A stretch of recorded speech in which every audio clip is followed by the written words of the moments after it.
Pierre Mailloux, je te salue bien bas, cher ami. Yves Landry. Bon matin. Yves La Terreur. Bon matin à toi, Pierre. Oui. Je voulais te parler de plein de choses, mais on va commencer par une. Oui. Tranquillement, pas vite. Oui. Je te parle écoute, présentement, on est en train de brasser cette sauce de l'effroyable et de l'affreux qui est arrivé. Donc, ce meurtre, ce triple meurtre, je devrais dire quasiment quintuple meurtre, à la fois va tuer sa femme, ensuite part et quand même décidé, il va tuer ses 2 enfants. Et là, on se demande comment, et finalement, on apprend que, effectivement, il ne s'agissait pas, parce que c'est ce qu'on disait au début, de quelqu'un qui ne laissait transparaître aucun signe de dérapage. Il prenait des médicaments, il était en proie à des crises, frappait les chiens à coups de pelle. Écoute, quand même assez surprenant, et je te dirai à l'intérieur de ça, quel était le suivi qu'on donnait à cet homme-là. Il y a plein de questions à se poser, Pierre. La désinstitutionnalisation et les hommes en détresse qui ont besoin de soins, qui sont laissés seuls à eux-mêmes. Ouais, ben là, tu sais, qui trop embrasse mal lettré. En quelques phrases, t'as englobé énormément de monde, là, Yves. Oui. Écoute, Godin, qu'est-ce qu'il faisait dans la vie? Qu'est-ce qu'on sait? Je sais très peu de choses de ce Godin-là. J'ai beau lire le Journal de Montréal et écouter les nouvelles. T'as pris ça où qui faisait les chiens à coups de pelle? Une amie à moi voyage beaucoup. Une amie de près qui, dans sa vie, a tout fait sauf mentir, là, et me raconte que, comme elle voyage beaucoup, elle allait lui porter son chien. Il avait un chenil.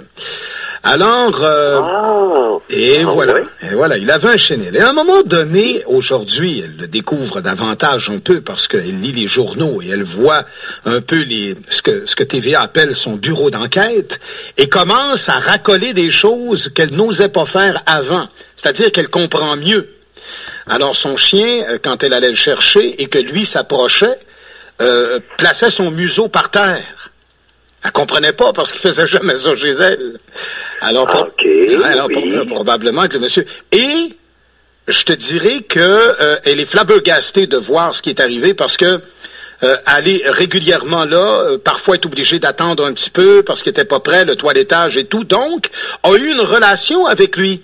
Un peu plus qu'un bonjour, tu sais, on s'assoit, on offre un café, on attend un peu, il va être prêt. Alors, jamais elle aurait pensé ça. Alors, la source, elle vient de là en ce qui me concerne, additionnée à ce qui se dit. C'est important ça, lorsqu'on discute de... Oui. Alors, c'est quelqu'un qui a eu l'occasion de le côtoyer, c'est ça que tu me dis? Voilà, exactement. Sur une période, est-ce que la connaissance, les circonstances que tu décris, est-ce que c'est récent ou ancien? C'est récent. Écoute, la dernière fois où elle s'est entretenue avec lui et ses enfants étaient présents et ses 2 filles étaient présents, c'est le mois de janvier. Bon, concernant ces 2 filles, Yves, je suis pas capable de m'abstenir. Je suis touché par la beauté de Béatrice, 11 ans. Oui. Est-ce que les photos ont été truquées ou si cette petite fille-là était d'une beauté exceptionnelle? Mais il y en a d'autres dans le journal d'aujourd'hui qui corroborent ce que tu dis. Effectivement, c'est 2 merveilleux enfants, 2 belles petites filles. Oui. Mais tu sais, il y a beau puis il y a beau, là, à un moment donné, la beauté, ça peut être exceptionnel. En tout cas, ça, c'est une parenthèse. Oui. Écoute, c'est pas des petites grosses boutonneuses, là. Non. Bon. Alors, il y a ça. Tu me dis, toi, que récemment, cette dame-là, que tu connais, une connaissance à toi, qui est une personne qui a de l'allure, a eu l'occasion de le côtoyer. Oui, elle est en génie civil. C'est un génie civil. Le côtoyer en présence de ses 2 filles. Voilà. Et est-ce qu'elle a décelé des signes d'inquiétude quelconque? Aucune. Hormis le fait que son chien... quelle race était son chien qu'elle amenait au chenil? Je pense que c'est un golden. Un golden? Oui. En présence de cet homme qui, soit dit en passant, d'après la photo sur le journal, c'est un homme costaud? Un grand, mais très mince. Ben, très mince. As-tu vu à perte de bras? Oui, j'ai vu. Non, non, il est pas mince, là. C'est un grand, svelte, mais athlétique. Oui, effectivement. Écoute, la photo dans le journal, là, c'est un gars de 180 livres, ça, là. Effectivement, oui, exact. Mais dans le 6 pieds 1, 6 pieds 2, là. 6 pieds 1, 6 pieds 2, on est dans le 180, 185 livres facilement. Oui. Pour ne pas dire 190, là, minimalement. C'est plus grand et plus gros que toi puis moi. Alors, c'est un type qui est bon. Alors, Son Goldman montrait des signes de soumission face à cet homme-là lorsqu'elle allait le reprendre. Oui. Bon, OK, je te suis. Jusque-là, c'est clair dans ma tête. Et lui, il lui expliquait que devant les chiens, au nombre de chiens qu'il avait là, parce qu'il y en avait beaucoup, là, si tu ne démontres pas une position d'autorité absolue et que tu n'instaures pas une crainte, tu vas te faire manger dessus, là. Tu sais, là, ils vont avoir le dessus sur toi. Alors lui, il voulait de l'ordre. Alors il expliquait qu'il agissait ainsi, de cette façon-là. Mais il expliquait qu'il agissait comment? À quoi tu fais? Qu'est-ce qu'il a dit? Ben, parfois, parfois, elle lui a dit, à un moment donné, elle dit, aujourd'hui, je comprends un peu mieux, mais parfois, elle a eu cette réflexion-là en disant, t'es donc bien dur envers les chiens. Mais qu'est-ce qu'elle a vu? Qu'est-ce qu'elle a raconté avoir vu? Simplement, elle m'a simplement partagé ça. Elle lui a dit, je trouvais qu'il était dur avec les chiens, puis j'y ai dit à un moment donné, et c'est ce qu'il m'a répondu. Oui, mais est-ce qu'elle a été témoin de quelque chose? Qu'est-ce qu'il faisait au chien pour asseoir sa supériorité avec le mâle dominant de la meute? Je suis pas capable de te répondre avec assez d'assurance pour te donner une réponse, tu comprends? Parce que là, Yves, à matin, là, je vais être obligé d'être candide et honnête. Oui. Moi, à l'âge de 18 ans, j'ai déjà séparé 2 bergers allemands qui se battaient chez nous dans l'étable avec une pelle. Oui, effectivement. Oui. Ils se battaient pour se tuer. Oui. Alors, j'ai déjà fait ça, puis je suis psychiatre. Oui, je comprends très bien. Alors, il peut y avoir des circonstances. Oui. Alors, mon père avait emmené un nouveau chien berger allemand, et tout simplement, puis les 2 chiens étaient fins comme tout, mais mis ensemble, ils ont voulu se tuer, un combat à mort. OK. Alors, avec mon frère, j'ai sauté sur la pelle, puis j'assenais des bons coups de pelle sur les 2, puis à un moment donné, ils se sont séparés, puis là, on a sauté chacun sur un chien. Oui. Parce qu'il serait blessé gravement, là. Il fallait arrêter ça. Oui, il y avait une intervention essentielle, là. Penses-tu qu'on va aller mettre nos mains là? Ben non. Puis avec une pelle plate, pas une pelle ronde, là, je comprends très bien. Plate, et puis ça se sépare très bien. Alors, j'ignore qu'est-ce que ce type-là faisait, mais 2 gros chiens qui se battent, t'es mieux de prendre quelque chose. Pas un bâton, parce que tu peux les blesser, mais avec une pelle, oui, je l'ai déjà fait. Oui. Alors, je sais de quoi je parle. Oui. Bon, ceci étant dit. Oui. Prenez des médicaments. Oui. Maintenant, je comprends son raisonnement. On peut discourir de son attitude d'être le mâle dominant dans une meute de chiens. Oui. Je vais te demander, Yves, de me faire le lien avec l'assassinat de 2 filles, 11 ans et 13 ans, belles comme des cœurs. Ses propres filles. A priori, il n'y en a pas, en ce sens que c'est 2 strates d'activités bien différentes. C'est 2 réactions qui engendrent des analyses bien différentes. Et entre nous deux, là, rien à voir. Rien à voir. Rien à voir. À part le fait du... Rien à voir. Non. Que quelqu'un se défoule sur un animal, que quelqu'un veuille se sentir dominant sur des animaux, ça c'est une chose. Mais tuer ces 2 filles... Mais la seule chose pourquoi ça a été apporté... Comme on dirait, c'est une longue chute, là. Exact. Mais la seule chose pourquoi ça a été apporté, c'est la condition toujours très primaire des informations qu'on nous livre à TVA, Québécois et compagnie. Là, on va pas très très profond. On est parti de l'homme doux, candide, et on a voulu créer une différence avec l'homme qui battait ses chiens et qui était en proie à de violentes colères. Non, ben là, qui battait ses chiens, l'explication, ce dont a été témoin ton ami, c'était pas un batteur de chiens. Non, c'était pas visible au point dont on... Exact. Dans un chenil, d'être le mâle dominant de la meute. Exact. Bon, c'est en plein ça. On peut discourir de ça, là. Oui. On peut être d'accord ou pas, mais lui, c'est sa façon de garder son chenil. Oui, mais prenons... Jusque-là, il n'y a pas grand problème. Ce qui m'inquiète beaucoup plus, et ce qui pourrait être en relation avec son assassinat, parce que là, l'histoire de l'assassin présumé, là, on va-tu en revenir, Yves? On peut s'entendre que on peut s'entendre que c'est lui qui les a tués, là, les 4, là? Ben oui. C'est clair comme de l'eau de roche, là. Ben là, tu sais, assassin présumé, puis il a le droit, comment ils disent ça, là? Il a le droit Un procès, une preuve, un droit juste et équitable, oui. Non, mais jusqu'à temps qu'il a le droit à un procès, là, tu sais, il est reconnu non coupable, jusqu'à temps qu'il soit reconnu coupable, il y a des maudites limites, là. On est au conditionnel. Là, on va arrêter de niaiser, il a tué ses 2 filles, l'ex. Bon, tu sais, là. Bon, alors, ceci étant dit, il y a... Comment j'amènerais bien ça? Il y a un point qui m'interpelle beaucoup et qui est beaucoup plus important. C'est le fait que c'était un homme très religieux, nous a dit à la télévision en direct, quelqu'un qui le connaissait bien, c'était son locataire. Oui. Il y avait un locataire dans sa maison. Oui. Le locataire nous a dit que c'était un homme très religieux. Les très religieux m'inquiètent beaucoup, surtout les hommes.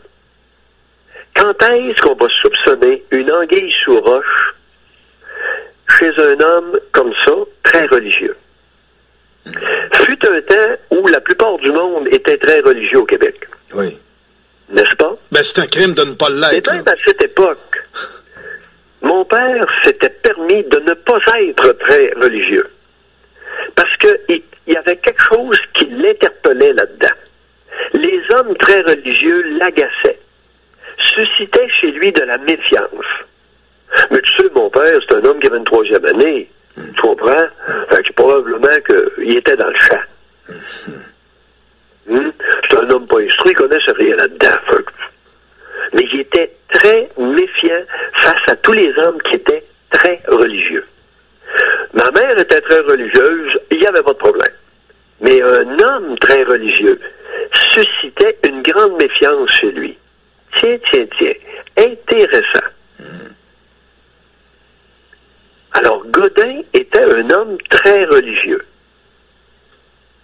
Se pourrait-il qu'il y ait un lien entre ça et l'assassinat de ses filles? Guy Turcotte était un monsieur ultra bien. Un cardiologue aimé de tous. Sa mère ultra religieuse. La mère de Guy Turcotte. Tiens. Qu'est-ce que ça vient foutre dans le décor?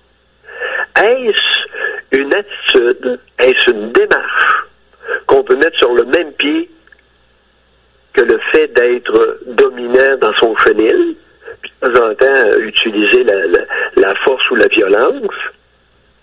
Est-ce qu'on peut mettre ça sur le même pied ou si c'est un facteur qui devient beaucoup plus pertinent? C'est le genre de raisonnement que j'ai dans ma tête, là.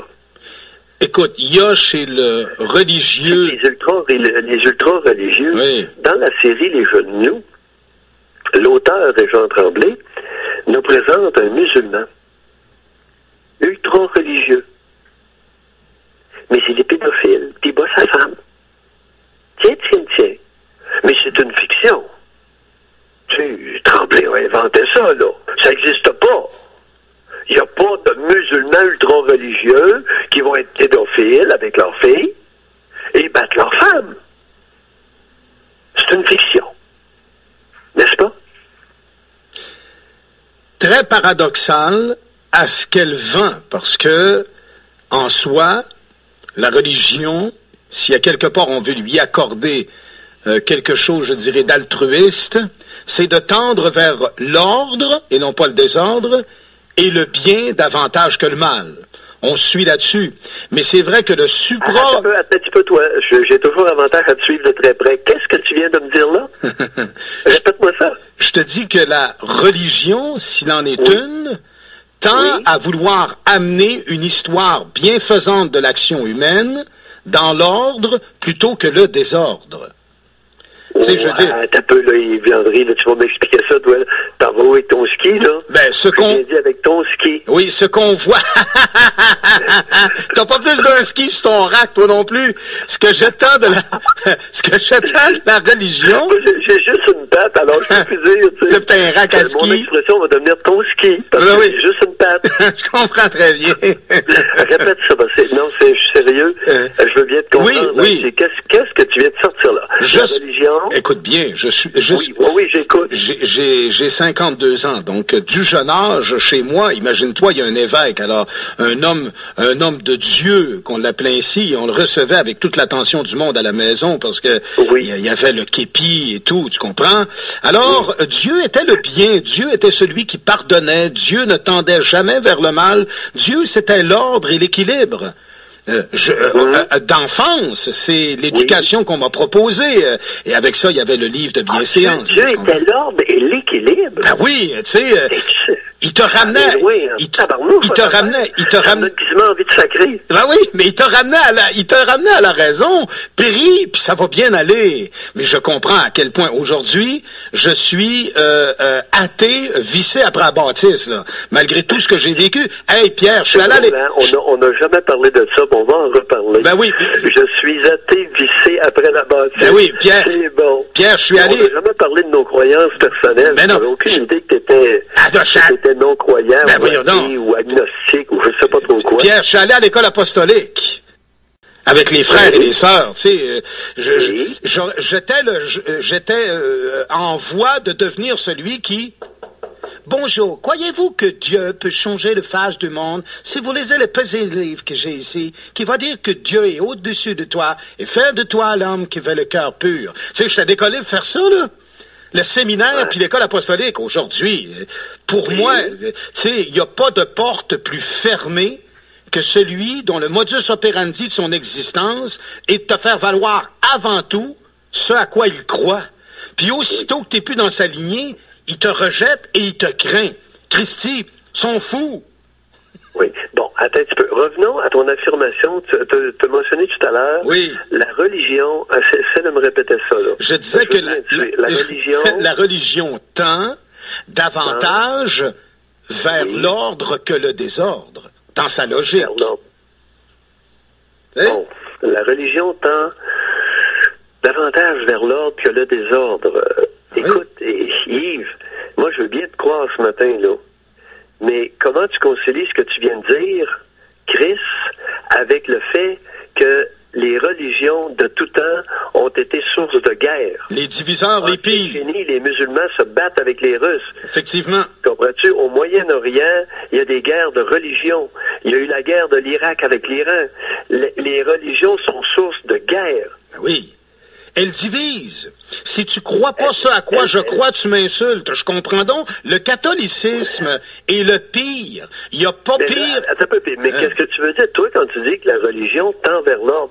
La religion tend vers l'ordre entre les croyants de cette religion-là. Oui. Mais elle incite au désordre entre les croyants de différentes allégeances. Est-ce qu'on est d'accord là-dessus? Absolument. C'est source de guerre. Ben voyons, Pierre, veux-tu... En Irlande, ça se bat depuis 200-300 ans entre les protestants et les catholiques. Ça finit plus, cette histoire-là. Je suis jeune, très jeune. Je crois que j'ai 11 ou 12 ans. Et il y a deux petites chapelles, l'une en face de l'autre, les frères du Sacré-Cœur d'un côté, et de l'autre côté, une église orthodoxe anglicane. Oui. Alors, je demande au père qui est là, je dis, vous êtes face à face, pourquoi j'irai pas de l'autre côté? Et il me répond, parce qu'ici, t'as ce qu'il y a de mieux. Et à partir de là, j'ai arrêté de croire. Oui. Oui. Et attends un petit peu, en termes de confidence, Yves, oui. Le schisme de Girardville, est-ce que ça te dit quelque chose? Non. Girardville au Lac-Saint-Jean, oui, OK, dans le coin de... en haut de Dolbeau et tout. Est-ce que c'est ça? Juste avant Dolbeau, oui. Albanel. Oui, effectivement. Albanel, il y a un rang qui mène vers le bois. Ben oui. OK, puis je caricature pas, je viens de là. Mais non, Girardville. Alors, Girardville, il y a un rang, on part d'Albanel, franc nord, il y a un rang. Et ce rang-là, c'est le rang des Saint-Gelais. Il y a eu plusieurs familles sur ce rang-là, à un moment donné, qui croyaient avoir une église, puis l'église s'était faite à l'autre bout du rang. Ils étaient en maudit, puis ils sont devenus protestants. Ah, je m'en souviens, oui. Ah, le schisme puis là, les protestants et les catholiques, écoute, ils se battaient pas à coups de poing, puis c'était tout juste. Ah oui. Tu comprends? Oui. Et mon père a eu, à un moment donné, droit à un sermon personnel de la part du curé de Normandin parce qu'il allait acheter les moutons l'automne des Saint-Gelais. Hein. à Gérardville, au bout de ce rang-là, qui étaient des protestants. Et ça, je l'accompagnais. Je te raconte une histoire vraie que j'ai vécue. Oui.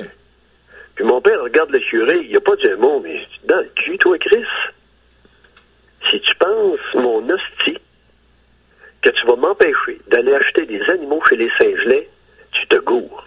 Ah oui. Alors, mon père ne le criait pas publiquement, mais les Saint-Gelais aimaient vendre leurs agneaux l'automne. C'était les gros éleveurs d'agneaux, de moutons. Ils aimaient vendre les agneaux à mon père, parce que mon père était un bon commerçant, il donnait un bon prix, puis il se gardait un profit. Tu comprends? C'était de la belle business. Et année après année, il allait chez les Saint-Gelais, puis il allait chez d'autres, protestants. Et le curé ne voulait pas que mon père, qui était d'allégeance catholique, aille faire du commerce avec ces protestants-là. Ça te donne une idée ce matin de l'intolérance de ces maudits croutons de religieux-là. Tout à fait, je suis d'accord, il n'y a rien de plus bizarre. Je ne m'en passerai pas, là, puis je ne serai pas vulgaire. Mais je trouve ça incroyable qu'on ne voit pas le désordre sociétal intermondial qu'il y a entre les croyants d'une religion par rapport aux autres et par rapport à ceux qui ne croient pas. Cette maudite race-là de croyants, avec leur tendance à se croire supérieur à tout le monde, ne tient pas la route. Un. Deuxièmement, ils sont tellement méprisants, surtout les musulmans. Oui. Les islamistes, les musulmans sont tellement qu'ils souhaitent tout le temps, ils veulent tout le temps tuer celui qui ne croit pas. Yves, on a un problème un matin. On va en parler. Mais qu'est-ce que moi, c'est bien une valeur. C'est les Mouktouk ne m'intimideront pas, là. Parce que je t'ai pas dit que j'ai eu un téléphone de menace sur mon répondeur. Et à un moment donné, il y a trois Maghrébins qui sont venus cogner à ma porte. Hey, ils voulaient me parler. Non. 3 jeunes à peu près de 18 ans. Tu sais, l'intimidation, là, par les musulmans, là, je pense qu'au Québec, ils sont mal tombés. Parce qu'il y a beaucoup de Québécois pleutres, lâches. Mais il y a une couple de Québécois qui sont capables de se tenir debout. Oui. OK? Et c'est bien de valeur, mais j'ai eu un très mauvais exemple de la part de mon père. Envers et contre tous, lui, les histoires de barrières interreligions, il s'en colissait. Et je n'exagère pas. Pour lui, les Saint-Gelais, c'était des bonnes familles, c'était des bons éleveurs de moutons, puis quand il l'appelait, parce que si mon père, c'est une affaire, c'était chien sale en maudit, si la famille Saint-Gelais n'avait pas été capable de vendre leurs moutons l'automne, c'était leur revenu annuel. C'est sérieux, là. Peux-tu croire qu'on pensait les affamer en les empêchant de vendre leurs animaux? C'est-à-dire tout ce rang-là. C'est-tu particulier? Ben oui. C'est cruel.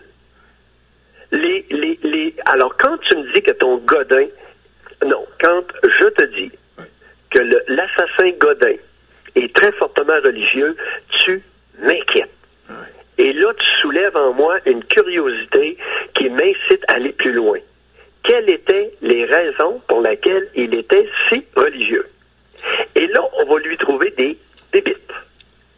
Notons dans notre expliqué, puis je veux pas qu'on s'écarte non plus, le caractère religieux dont on parle, c'est celui qui devient offensé de voir que celui qui est en avant de lui n'a pas la même croyance. Non seulement ça, t'as parlé et t'as donné un mot tantôt qui est très très juste, le mépris. La personne supra-méga croyante, de n'importe quelle croyance, que ce soit musulman ou autre, même le catholique à outrance, s'il rencontre quelqu'un qui n'est pas du même acabit que lui, sous le plan de ses croyances, il le méprise. Ou encore, il en a peur. Il a pitié pour lui. C'est capoté, là. C'est capoté. Oui. Ils sont tous phasés dans la calotte, Pierre. Ouais. Mais c'est vrai. Oui. Et ça se voit et ça se sent. Et demande-toi pas pourquoi est-ce qu'en 70, 80, les prix Dieu au Québec ont été pitchés dehors. Là, tu comprends? Oui. J'ose croire que la majorité des gens, disons-le, normalement équilibrés, ne peuvent pas concevoir que ça peut représenter un confort de vie, d'avoir un psychique ancré à 800% sur sa religion, vivant entre autres sur le joug de la pénalité, tu sais. Oui, Yves, on est encore en 2014 à débattre de la présence du crucifix à l'Assemblée nationale. Et en 2014, il y a, dans le palais de justice de Trois-Rivières, 2 énormes crucifix, presque grandeur nature.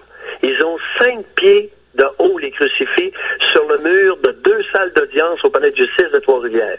Nous sommes en 2014. Ça fait peur. Ça m'inquiète. Ça fait peur. Ça fait peur. Il y a urgence. Il y a urgence d'établir un point. L'espace public au Québec doit être laïque. Votre folklore personnel, vos croyances personnelles, vous gardez ça pour chez vous. Oui. L'espace public, et quand je dis l'espace public, je ratisse large. L'espace public, pour moi, c'est tout ce qui est étatique, tout ce qui est compagnie, entreprise, avec des actions sur les marchés, les compagnies publiques, pas les commerces privés. Par exemple, Yves, je vais chez mon boucher, c'est une entreprise familiale. Il y a deux petits crucifix accrochés après le mur au-dessus des portes. Bon. Écoute, c'est une entreprise familiale, ils sont d'allégeance catholique. Ils ont-tu le droit? Oui. C'est privé. Si t'es pas content, là, je suis pas content, je veux juste à pas y aller. Tu comprends? Oui. Mais quand je vais dans une entreprise, dans un commerce qui est coté à la bourse, dont je peux acheter des actions, c'est public, là. On appelle ça une compagnie publique. C'est pas une compagnie privée. C'est pas une entreprise privée. Est-ce qu'on est d'accord? Oui. Alors, tout ce qui est d'étatique, c'est du domaine du public. Toutes les entreprises cotées en bourse, les compagnies publiques, sont publiques. Alors, l'espace public doit être déclaré laïque. Juste ça. Les valeurs fondamentales des Québécois, je m'en contrefous. Tu comprends? Très bien. Le point n'est pas là. Le PQ est en train de noyer le poisson avec la charte des valeurs fondamentales du Québec, du Québécois. Hey, c'est quoi nos valeurs fondamentales du Québécois? Non, arrêtons. Il y a un point, il y a une cible. Le cœur de la cible, c'est l'État laïque, l'espace public laïque. Un message à toutes les mouktoubs qui viennent de partout. Qu'ils aient une capine sur la tête, des sandales d'un pied, n'importe quoi, Yves. Quand vous venez au Québec, c'est un État laïque. L'espace public est laïque. Alors, vos signes religieux, là, qui paraissent, là, vous gardez ça chez vous. Que ce soit la calotte, la capine, la chasuble, n'importe quoi. Il n'y a plus d'accommodement raisonnable. La pratique de votre folklore, c'est chez vous. Nous autres, on a notre petit folklore annuel, on a notre sapin de Noël puis nos gugus. Si vous n'aimez pas ça, vous resterez chez vous. Mais on a nos petites traditions, puis de temps en temps, on aime ça se payer une traite. C'est comme ça. À part du petit folklore qu'on a, l'espace est laïque. Il n'y en a pas de signe religieux. Puis pour ceux qui ne comprennent pas ce que veut dire ostentatoire, là, et ça, c'était choisi délibérément pour encore noyer le poisson, ce maudit mot-là, pour la plupart des citoyens, ne signifie rien. Non. Alors, ostentatoire, ça veut dire évident, visible. Visible, gros, évident. Distinct. Alors, vos croyances personnelles, par exemple, une pharmacienne musulmane, quand une jeune fille de 14 ans vient lui demander la pilule du lendemain, elle la lui donne. Oui. Alors, si elle est contre la contraception, on sent qu'on lisse. Ses croyances personnelles, on n'en veut pas. On veut même pas les savoir. Elle appliquera sur elle-même les croyances qu'elle voudra. Chez elle, avec son mouktouk. Tu comprends-tu? Tout à fait. Mais on veut pas avoir dans l'espace public une démonstration visible de ses croyances personnelles. On s'en contrefout. Tu sais, laïque. Le discours qu'aurait dû avoir Drainville. Oui. Mais il n'y a pas le courage. Ça prend un courageux pour dire ce que je viens de dire. Oui. Tu sais, on va te respecter, là, l'immigrant écœurant, là, mais il y en a fait, viens pas nous écœurer de ton folklore sur la place publique. À quelque part, tu peux... clair, Yves? Oui, puis à quelque part, tu peux accouder très bien laïcité à démocratie. Une vraie démocratie n'impose pas de croyances. Ben oui. C'est ça, une vraie démocratie. C'est pas, tu sais, ostentatoire puis laïcité, c'est trop compliqué. On parle de démocratie ici. Démos, kratos, l'origine du mot veut dire quoi en grec? C'est le pouvoir au peuple. Oui. Pas le pouvoir aux musulmans. Il y a rien de... C'est que la démocratie est incompatible avec la pratique des croyances religieuses sur la place publique. Et notre homme, donc, possiblement... Alors, les pays, on les appelle... Tous les pays tarés, là, on les appelle les théocraties. C'est Dieu qui mène. Oui. Tu sais, c'est Bouddha, c'est Yahvé, c'est Mahomet, puis Allumette, puis nomme-les, là. Ça n'a pas de bon sens. Ça n'a pas de bon sens. Alors, le discours est tellement simple. Alors, au lieu de le simplifier, le PQ l'a emberlificoté. Il en a fait un maudit magma qui va devenir un bourbier. Puis là, après ça, nous autres, là, les Québécois, là, on va passer pour des intolérants, des racistes, des gna. Tu comprends? Mm-hmm. Suite à un débat mal lancé qui va être tentativement récupéré par tout ce qu'il y a de Mocta, ça finira plus, cette histoire-là. Une crainte... Sur ces propos grandiloquents, Yves l'a ramassé ce matin. Tu en as assez, hein? Je t'ai soufflé. On se reprend d'abord, Pierre. Mais quand tu veux, Yves. Oui, et tu voulais juste revenir à notre homme, donc qui avait un caractère et une tendance et une croyance profondément religieuse. C'est donc. C'est ce qui est dit là, oui. Exact. C'est ce qui est dit qui était très croyant. Alors.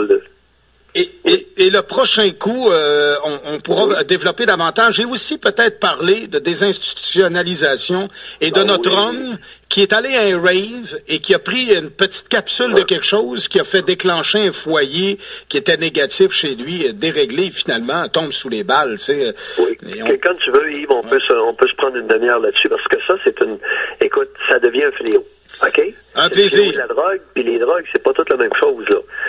C'est pas la drogue, ce sont les drogues. Pierre, va faire ta prière, là, si tu veux passer une belle journée. Bye. Salut, bye.